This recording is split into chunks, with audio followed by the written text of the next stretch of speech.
Today, on Open Exam Prep, we're covering a foundational concept for the SIE exam, the distinction between the primary and secondary markets.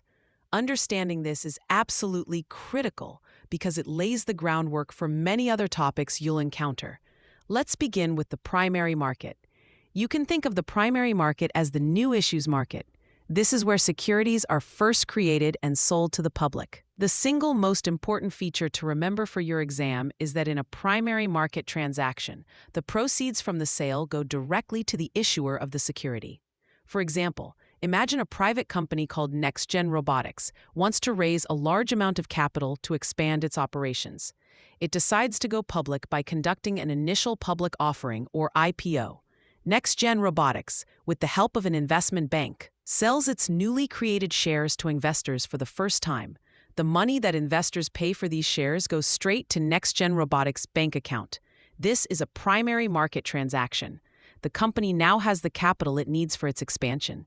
This concept also applies when an already public company issues more new shares in what's called a follow-on offering, or when a corporation or government entity issues new bonds to raise funds. If new securities are being sold and the issuer gets the money, it is a primary market transaction. So what happens the day after the NextGen Robotics IPO is complete? Those shares are now owned by various investors, and this is where the secondary market takes over. The secondary market is where existing securities are traded among investors.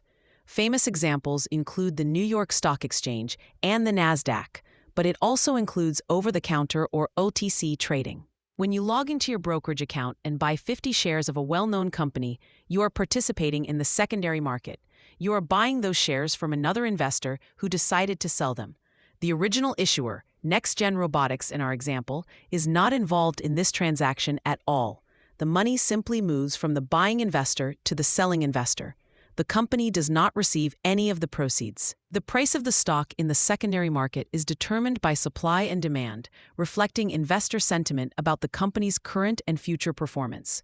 Millions of shares can trade back and forth every single day, and all of it happens in the secondary market. The exam will often test your ability to differentiate these two markets through scenario-based questions. They might ask where a transaction takes place if an investor buys a stock on the NYSE. Since it's an existing stock being traded on an exchange, the answer is the secondary market. A common trap is to get confused about the role of the underwriting investment bank. Underwriters are deeply involved in the primary market, facilitating the sale of new issues, but the transaction itself remains a primary one. The transition is key. The IPO is the primary market event. The very next trade of that stock, even if it's minutes later, marks its entry into the secondary market, where it will trade for the rest of its life. To help you remember this crucial distinction, use this simple mental shortcut. Primary means proceeds. If the proceeds go to the issuer, it's a primary market transaction.